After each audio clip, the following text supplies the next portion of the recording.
This is the Horse Radio Network. This is episode 1259 of Horse Tip Daily, your almost everyday morsel of helpful hints, useful facts, and practical techniques for horse folks.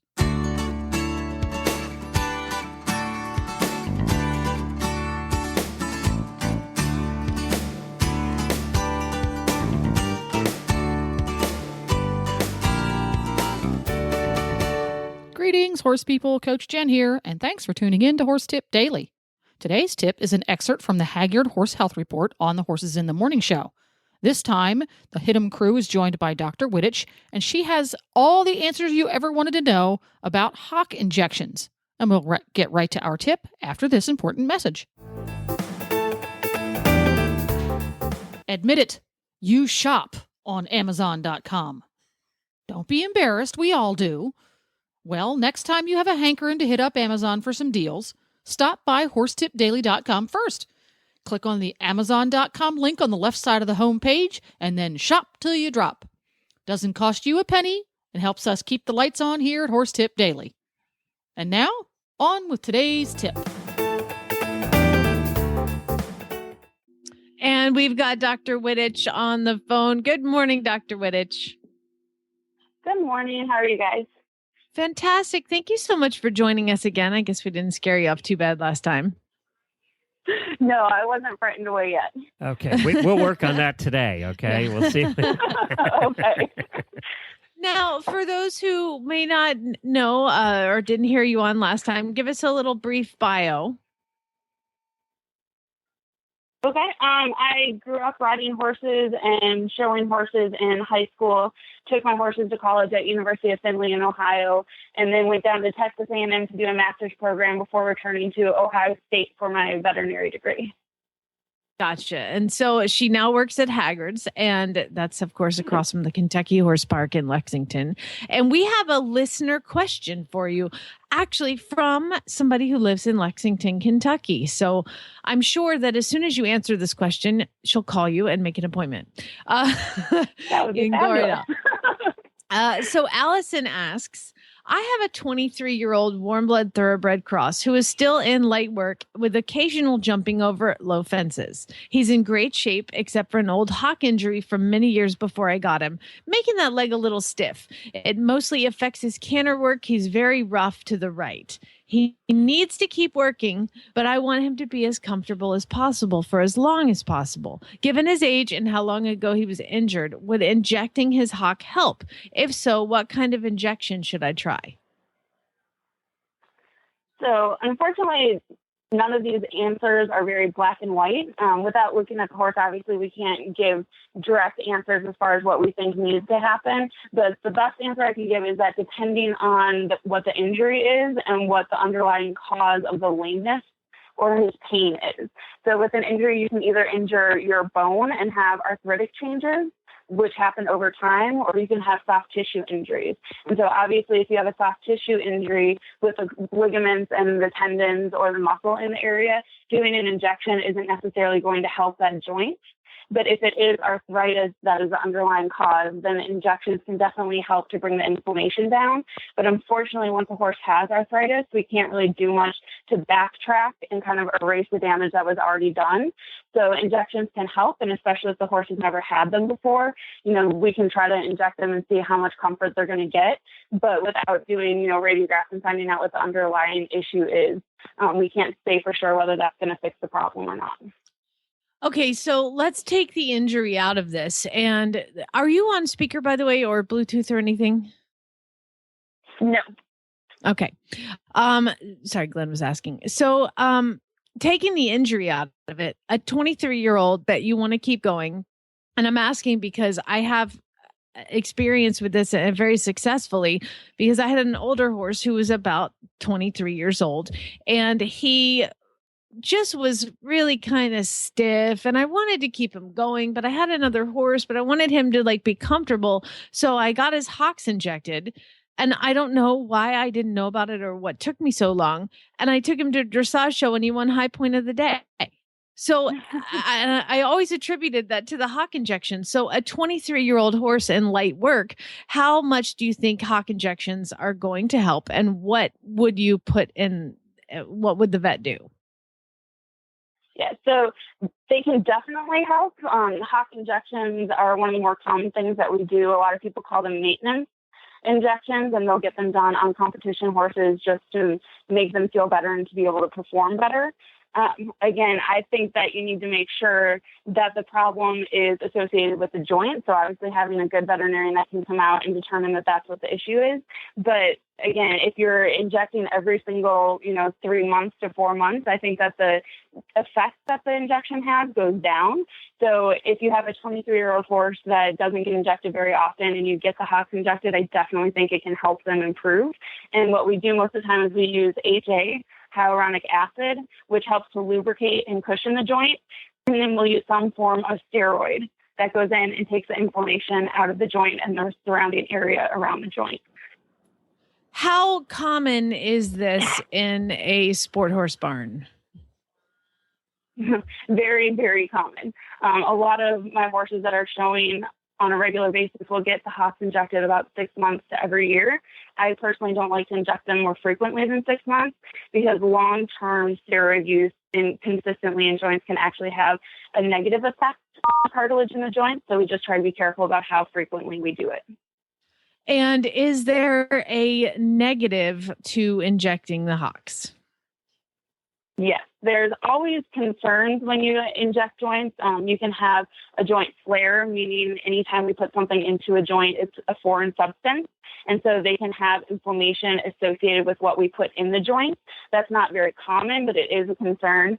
Obviously, an infection of the joint is always a risk when you put a needle in a joint.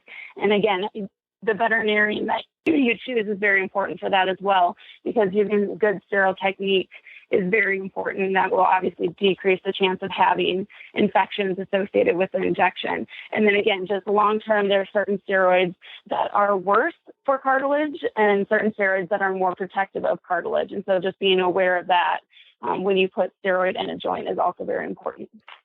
Now, injecting a joint, say a fetlock, is that different than injecting a Hock? No.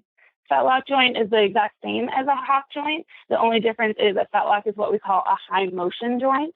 So it's like your shoulder where it has a very wide range of motion versus like our ankle is very similar to a Hock where there's not a high range of motion. There's more of a solid impact.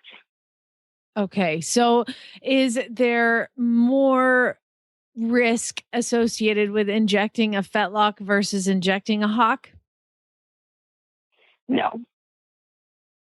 And so basically, if I have to inject the fetlock and I have to inject the Hock on two different horses, there's nothing bad can happen. I mean, as far as putting the medication into the fetlock versus putting medication into a Hock, it's not going to have any negative effect on either joint, aside from no. Yeah, so the same risk would apply to both. It's basically a generalized issue with joint injections in general. With Hock joints, because they are a low motion joint, we're more willing to use stronger steroids such as decomedrol that can have more deleterious effects on the cartilage. And then we tend to use more steroids like triamcinolone or betamethasone in high motion joints.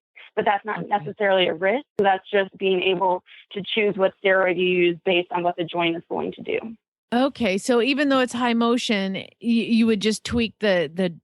So if you have to inject a fetlock, it's not like a downward spiral. No, absolutely not. I think finding the joint that is the primary issue and treating that joint is going to get you the best effect. Often we have horses that are a little bit off behind or stiff, and so you just think you need to inject the Hocks and move on. And sometimes that's not the primary problem. And so I think that finding the specific joint that needs the medication is more important than being concerned about what joint you're injecting. So how would one decide that, oh my goodness, I think I need to inject my horse's Hocks? What would lend you to make that assumption as a horse owner? Most people, I think, just we call stabby hocks. So if they get a little bit sharp and stabby with their hind legs, or they kind of stick their legs out to the side, I get calls a lot of times for people with that if horses aren't sitting down. So in a lot of our competition horses, dressage horses, jumping horses, they have a hard time flexing their pelvis underneath them and sitting down in their hind end. And so those are kind of questions that I get. But again, you can have that with any hind end problem. So, an Orland Wright thinks that it's Hock, but on flexion exams and palpations, we find out that they're stifles or their SI need injecting instead. So it's just really important to have a veterinarian come in and be able to assess that and find the primary cause of the issue. So you would be able to tell with flexions or grabbing at palpations.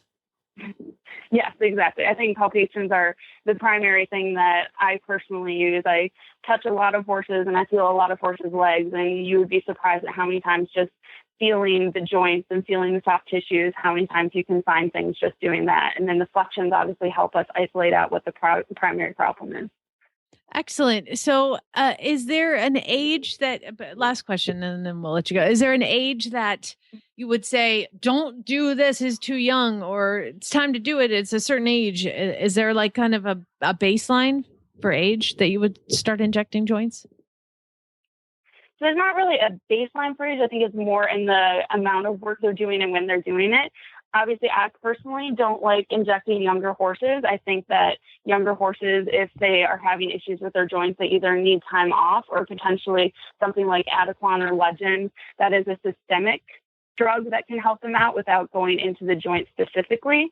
But again, we have race horses that start racing at 2 or 3, and we have quarter horses that are showing very heavily at 3. And so sometimes we have to tweak those recommendations. But I personally try not to inject anything that's under probably 5 years. Under 5 years old. Oh my gosh, this has been such great information. Or we ran out of time. I could have kept going. I think I need to get my Hocks injected. You probably do. And that's another request from owners to inject things too. Yeah, I bet. I was gonna say, do you do that with people? I mean, not you, but like, do doctors use injecting joints like horses? Yes.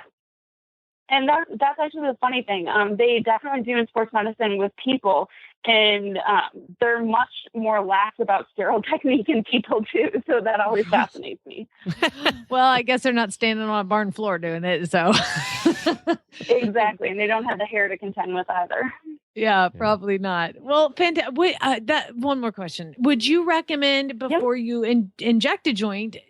Do you shave the area, or does that mess it up even more? Does that make too many changes in the joint? So there were a couple studies that came out fairly recently that show that when you shave the hair, you actually create those tiny little hair clippings, and those can go in with your needle into the joint. So it's not actually recommended that you shave.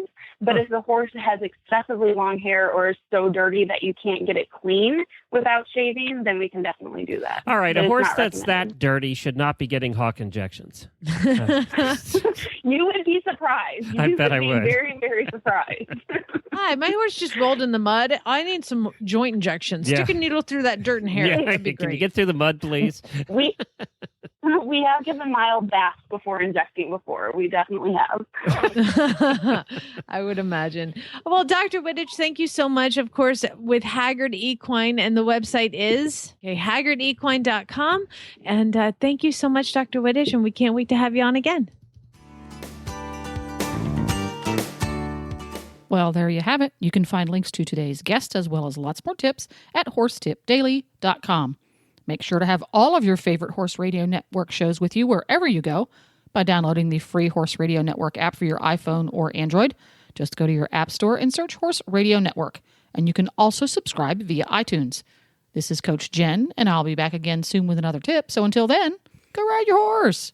The Horse Radio Network and the Horse Radio Network hosts are not responsible for statements made by guests on the Horse Tip Daily. Please use your own judgment when listening to the tips on this show.